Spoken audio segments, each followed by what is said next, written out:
할렐루야. 오늘도 우리와 함께 하시는 하나님 앞에 기도하면서 목요 예배 드리겠습니다. 기도하겠습니다.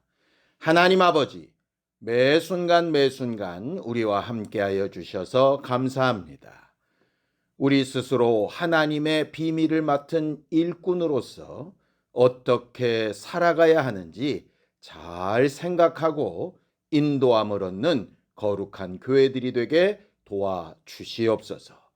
우리에게 베푸신 은혜가 우리의 입술과 삶으로 잘 드러나게 하사 우리를 통하여 생명과 복을 얻는 사람들이 많아지도록 도와주시옵소서. 예수님의 이름으로 기도하였습니다. 아멘. 하늘에 계신 우리 아버지여, 이름이 거룩히 여김을 받으시오며 나라 임하옵시며 뜻이 하늘에서 이룬 것 같이 땅에서도 이루어지이다. 오늘날 우리에게 일용할 양식을 주옵시고 우리가 우리에게 죄 지은 자를 사하여 준 것 같이 우리 죄를 사하여 주옵시고 우리를 시험에 들게 하지 마옵시고 다만 악에서 구하옵소서. 나라와 권세와 영광이 아버지께 영원히 쌓옵나이다. 아멘. 찬송가 321장 함께 찬양하겠습니다. 321장입니다.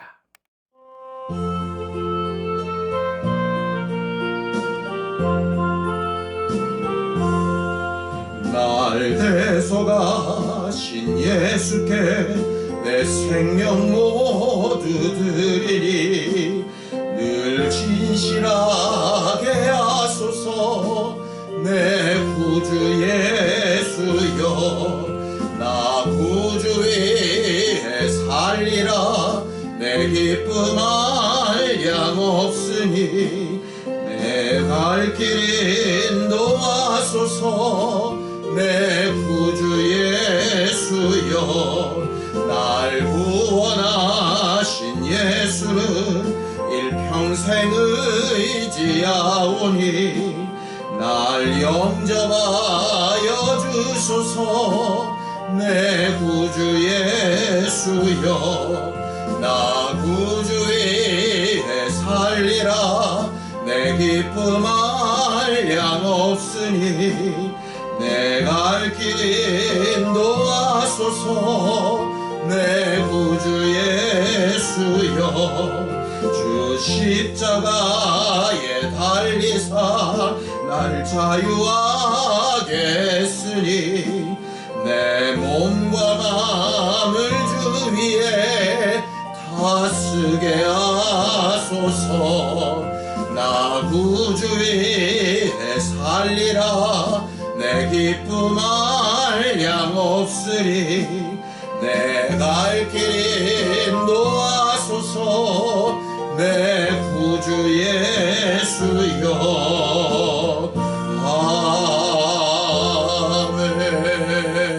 아멘. 하나님, 우리를 사랑하신 그 사랑이 오늘도 우리 안에 충만하여서 주께 받은 것으로 누리고 또 나누는 사람들이 되게 도와주시옵소서. 우리가 주께 받은 것을 정직하게 고백하며 주의 복음의 말씀을 진실하게 잘 전하는 주 예수 그리스도의 도구가 되도록 사용하여 주시옵소서. 믿음으로 언금한 손길들 위에 복을 주시고 주께 받은 은혜에 감사하여 행한 모든 일에 하나님께서 기억하시고 응답하시며 갚아 주시옵소서. 예수님의 이름으로 기도하였습니다. 아멘. 하나님의 말씀은 잠언서 12장 17절에서 23절까지 말씀을 함께 합독하겠습니다. 잠언서 12장 17절에서 23절까지 말씀입니다. 함께 읽습니다. 시작. 진리를 말하는 자는 의를 나타내어도 거짓 증인은 속이는 말을 하느니라. 칼로 찌름같이 함부로 말하는 자가 있거니와 지혜로운 자의 혀는 양약과 같으니라. 진실한 입술은 영원히 보존되거니와 거짓 혀는 잠시 동안만 있을 뿐이니라. 악을 꾀하는 자의 마음에는 속임이 있고 화평을 의논하는 자에게는 희락이 있느니라. 의인에게는 어떤 재앙도 임하지 아니하려니와 악인에게는 앙화가 가득하리라. 거짓 입술은 여호와께 미움을 받아도 진실하게 행하는 자는 그의 기뻐하심을 받느니라. 슬기로운 자는 지식을 감추어도 미련한 자의 마음은 미련한 것을 전파하느니라.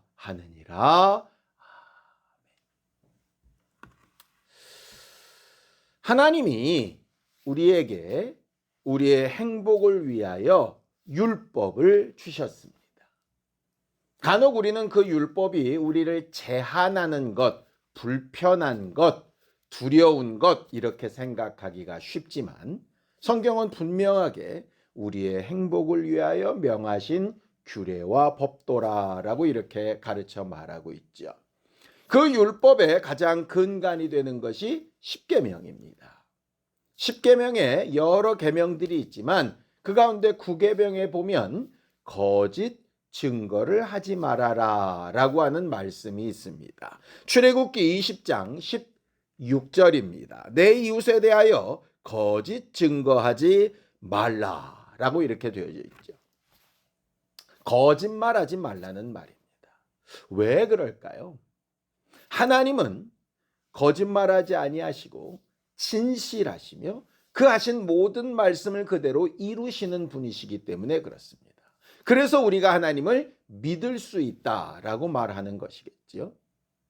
사람은 본래는 하나님께서 그렇게 진실하게 지으셨는데 사람들이 여러 가지 죄악의 일로 말미암아 가지고 왔던 첫 번째 결과가 거짓말이었습니다. 민수기 23장 19절입니다. 하나님은 사람이 아니시니 거짓말을 하지 않으시고 인생이 아니시니 후회가 없으시도다. 어찌 그 말씀하신 바를 행하지 않으시며 하신 말씀을 실행하지 않으시랴 라고 이렇게 말하죠. 거기 분명히 사람은 거짓말하는 존재이고 하나님은 그렇지 않다라고 이렇게 말하고 있습니다. 사람들은 누구나 이렇게 이야기합니다. 거짓말 한 번도 안 해본 사람이 누가 있는가? 다들 어느 정도는 하고 사는 것 아닌가? 뭐 이해가 되기도 하고 수긍이 되기도 합니다. 나도 그렇게 살고 있는 것을 부인할 수 없기 때문에 그렇습니다. 그럼 하나님도 그러실까? 어느 정도의 거짓말은 괜찮아? 라고 이렇게 말씀하시는 걸까? 성경은 거짓말에 대해서 명확하게 그 결과 심판에 대하여 가르치고 있습니다. 요한계시록 21장 8절입니다. 그러나 두려워하는 자들과 믿지 아니하는 자들과 흉악한 자들과 살인자들과 음행하는 자들과 점술가들과 우상숭배자들과 거짓말하는 모든 자들은 불과 유황으로 타는 못에 던져지리니 이것이 둘째 사망이니라. 앞에 있는 죄들은 다 우리가 대단히 큰 죄라고 인정할 만하지만 거짓말하는 것은 어느 정도는 그럴 수도 있지 않아? 라고 스스로 양해하는 부분이 있는데 하나님은 그 부분까지 통틀어 함께 모든 자들은 불과 유황못에 빠지는 둘째 사망으로 간다라고 하는 말입니다. 왜 거짓말을 이렇게 중요하게 생각하실까요? 우리가 예수 그리스도의 공로와 그 은혜를 마음으로 믿어서 의에 이르고 입으로 시인해서 구원을 받습니다. 내가 무엇을 믿고 있는지, 무엇을 의지하고 있는지, 내가 추구하는 것이 무엇인지, 내가 무엇을 향하여 가고 있는지 우리 입술로 고백하여서 구원을 확정하게 되어지지요. 그런데 만약 그 말이 거짓말이면 어떻게 됩니까? 하나님을 사랑합니다 하는데 그 말이 거짓말이면, 나는 주 예수 그리스도의 은혜를 믿습니다 라고 하는 말이 거짓말이면, 나는 주의 공로를 의지하여 하나님의 자녀가 되었습니다 라고 하는 그 고백이 거짓말이면 어떻게 되는 거죠? 그럼 결국 그의 구원은, 그의 은혜는 하나님 앞에 아무것도 아니게 되는 거죠. 결국 거짓말은 쉽고 간단하고 그럴 수 있는 죄가 아니라 둘째 사망에 들어갈 수 있는 매우 위험하고 우리의 생명에 직결된 죄라라고 하는 뜻입니다. 그런 사람들은 왜 이렇게 두려운 거짓말을 쉽게 생각하고 그 거짓말하는 일에 그렇게 크게 저항을 받지 않을까요? 부지불식간에 나도 모르는 사이에 그런 거짓말이나 변명거리들이 왜 이렇게 갑자기 튀어나올까요? 그것은 간단합니다. 잠깐 그 자리를 면피하거나 책임져야 될 그 상황을 모면하게 되어지면 아무 일이 없을 거라고 착각하기 때문이죠. 한 걸음 더 나아가면 거짓말하는 자의 결과는 불과 유황못이 있는 둘째 사망이다 라고 하는 그 말씀을 믿지 않기 때문입니다.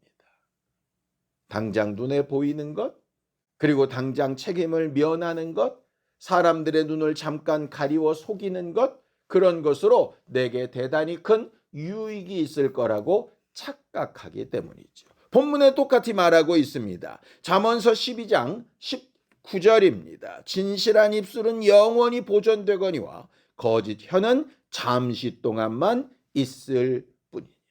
거짓말하는 것은 잠시 잠깐 모면은 할 수 있어도 영원히 남는 것은 진실한 고백이다라고 이렇게 말을 하는 것이죠. 결국 거짓말이 드러나지 않을 것이 없다라고 하는 겁니다. 또 있습니다. 잠언서 12장 22절입니다. 거짓 입술은 여호와께 미움을 받아도 진실하게 행하는 자는 그의 기뻐하심을 받느니라 라고 이렇게 말합니다. 결국 하나님은 진실과 거짓을 구별해내시는 분이라고 하는 뜻이죠. 잠시 잠깐 속인 것처럼 보일지는 몰라도 절대로 그럴 수 없다라는 겁니다. 그렇다면 우리가 정직하게 진실을 말하며 살려면 어떻게 해야 될까요? 무엇이 더 유익한지 잘 판단하는 지혜가 있어야 됩니다. 그리고 잠시 잠깐 지금 당장 사람들의 비난을 받거나 아니면 손가락질을 당하거나 아니면 창피를 당하거나 하는 것을 감당하면서도 더 옳은 방법으로 갈 수 있는 것을 선택하는 용기가 있어야 가능합니다. 그래서 진실하자 결단만 해서 되는 문제가 아니고 잘 판단할 수 있는 지혜와 그렇게 말하고 행동할 수 있는 용기를 구하는 것이 매우 필요하죠. 구약에 보면 예레미야라고 하는 선지자가 유대인들 앞에서 바벨론으로 포로로 잡혀가는 것이 하나님의 뜻이다. 전쟁하지 말고 투항하고 그렇게 나라를 넘겨주자라고 이렇게 예언을 합니다. 이스라엘 사람들의 입장에서 보면 매국노이고 반역자이고 그 예레미야와 달리 다른 선지자들은 다 하나님께서 도우셔서 우리는 안전할 거고 하나님이 우리를 그대로 보고 두지 아니하실 거라고 예언을 하는데 정반대의 예언을 하니 돌맞을 만한 일, 죽을 만한 일, 반역자로 매도될 만한 일이었죠. 그런데 그런 말을 계속할 수 있는 용기, 그런 담대함이 어디서 왔을까요? 하나님에 대한 적극적인 신뢰에서 왔죠. 예수 그리스도의 제자들이 예수가 죽으신 이후에 복음을 막 전하러 갈 때 잡혀서 감옥에 갇히고 매를 맞으며 심판을 당하면서도 이렇게 이야기합니다. 사도행전 4장 19절에서 20절입니다. 베드로와 요한이 대답하여 이르되 하나님 앞에서 너희의 말을 듣는 것이 하나님의 말씀을 듣는 것보다 옳은가 판단하라. 우리는 보고 들은 것을 말하지 아니할 수 없다라고 이렇게 이야기하죠. 예수 그리스도의 이름으로 복음을 전하지만 않으면 풀어주겠다라고 이야기합니다. 사람들 생각에 안 하겠다고 하고 나와서 하면 되지 않느냐라고 생각할 수 있어도 그렇게 거짓말하는 것이 눈속임이고 영원히 갈 수 없는 것이라는 것을 고백하는 것이죠. 결국 하나님 앞에 정직하고 사람들 앞에 정직하기 위해서 우리가 필요한 것은 하나님에 대한 분명한 지식, 하나님의 약속에 대한 확실한 믿음, 그리고 그것을 그대로 고백할 수 있는 용기가 우리 안에 있도록 하나님 앞에 구하는 것이 필요합니다. 한 걸음 더 나아가서 그럼 진리이기만 하면, 옳은 말이기만 하면 아무렇게나 얘기해도 되는 것인가? 죄를 지은 사람 앞에 가서 그의 죄를 낱낱이 까발려서 사람들 앞에 창피를 주고 막 그렇게 지적을 하고 그 사람의 모든 상황에 대해서 막 함부로 말하고 그것이 진리이고 사실이기만 하면 괜찮은 것인가? 성경은 그 부분에 대해서도 분명히 지적하고 있습니다. 잠언서 12장 18절입니다. 칼로 찌름같이 함부로 말하는 자가 있거니와 지혜로운 자의 혀는 양약과 같으니라. 아무리 좋은 약이 있어도 상대방의 환자의 상태에 따라서 써야 될 게 있고 안 써야 될 게 있습니다. 수술을 당장 해야 되는 환자라 할지라도 수술을 견딜 수 있는 체력이 없는 환자를 수술할 수는 없는 문제 아니겠습니까? 우리가 생각할 때 옳다, 이것은 그르다, 이게 사실이다, 이게 맞다 라고 하는 것이 당연히 있을 수 있습니다. 그런데 그것을 양약과 같이 적재적소에 잘 쓰느냐, 아니면 잔인하게 함부로 나는 맞다고 주장하며 진실이라 말할 것인가 하는 것은 또 다른 선택의 문제이지요. 잠언서 12장 23절입니다. 슬기로운 자는 지식을 감추어도 미련한 자의 마음은 미련한 것을 전파하느니라. 알고 있다고, 내가 옳다고 그것을 막 다 드러내기만 하는 것이 옳은 것이 아니라 슬기로운 자는 필요한 때에 적재적소에 해야 될 것을 말한다는 뜻이죠. 이 말씀은 하얀 거짓말은 괜찮다 이런 뜻이 아닙니다. 거짓말을 말하라는 것이 아니라 그 말의 결과가 어디에 미칠까 하는 것까지 생각해야 한다는 거죠. 그래서 우리는 기도할 대목이 굉장히 분명해집니다. 어떤 상황이나 환경을 면피하려고 거짓말하는 대신 하나님의 약속과 말씀하신 바를 믿고 용기를 구하여 정상적으로 정직하게 말하되 그 말이 어떻게 전달되고 어떻게 받아들여질지도 생각해 가면서 그 사람들의 마음과 그 사람들의 상태까지 알 수 있도록 정말 지혜를 구하고 하나님의 도우심을 구해야 되는 것이 필요한 것이죠. 예수께서 바리새인들과 서기관들의 말은 들어도 그들의 행동은 본받지 말아라 라고 이렇게 말씀하신 것이 있습니다. 그게 무슨 뜻입니까? 바리새인과 서기관들이 하는 말의 기준은 옳다. 그런데 그들이 말하는 방법은 잘못됐다. 비교하여서 그들을 스스로 드러내거나 아니면 상대방을 아주 처참하게 깔아뭉개거나 더 나아가서 그렇게 어려움 당한 사람을 가르치고 그가 그 가운데서 일어날 수 있도록 돕고 짐을 함께 지고 하는 것은 하나도 하지 않은 채 판단만 하고 손가락질만 하고 있는 그 행위는 절대로 본받지 말아라 라고 이렇게 이야기하는 겁니다. 오늘 말씀은 그래서 상반된 것처럼 보이는 두 가지 말을 하고 있는 것이죠. 정직하게 말하라. 그런데 정직하다는 미명하에 잔인하게 그렇게 말하지 말고 지혜를 구하라 라고 하는 것입니다. 예수께서 가늠하다 잡힌 여자에게 잔인하게 말씀하실 수 있었지만 그렇게 하지 않으셨던 것을 기억하면 좋겠습니다. 자기를 3번이나 부인한 베드로에게 잔인하게 징계하실 수 있었지만 그렇게 하지 않으셨던 것을 기억할 필요가 있다는 것이죠. 우리는 흔히 자기 잘못에 대해서는 정직하게 말하기를 두려워합니다. 남의 잘못에 대해서는 정직을 가장해서 잔인하게 말하기를 즐겨하게 됩니다. 이 두 가지를 다 바꿀 수 있도록 우리의 마음과 생각, 우리 입술의 말이 예수 그리스도를 닮아갈 수 있게 지혜롭게 하여 주옵소서. 이렇게 말하는 것은 매우 중요한 일이죠. 특히 우리는 주 예수 그리스도의 복음의 비밀을 맡은 자로서 그것을 잘 전달해야 될 의무를 가진 사람들인데 그 일을 잘 감당하기 위해 진실하게 말하고 슬기롭게 말하는 거룩한 교회들이 되기를 예수님의 이름으로 축원합니다. 함께 기도하겠습니다. 하나님 아버지, 하나님께서 우리를 위하여 아들을 보내시고 그 아들이 우리에게 복음을 전하사 진리에 관하여 의에 관하여 심판에 관하여 지금도 성령으로 가르치고 계신 것을 우리가 인정하고 고백합니다. 그 믿음이 우리 입술을 통하여 전달될 때에도 정직하고 진실한 말로 전달되게 하시고 슬기롭고 지혜 있는 말로 전달되게 하여 주셔서 우리도 살고 다른 이들도 살리는 거룩한 교회의 직무를 다하는 우리 모두가 되게 도와주옵소서. 주시옵소서. 이제는 우리 주 예수 그리스도의 은혜와 하나님 아버지의 극진하신 사랑과 성령님의 감동하시고 함께하시는 분명한 증거가 하나님 앞에 진실을 말하고 슬기롭게 말하는 지혜를 구한 우리 모두 위에 이제로부터 영원까지 함께 있을지어다. 아멘.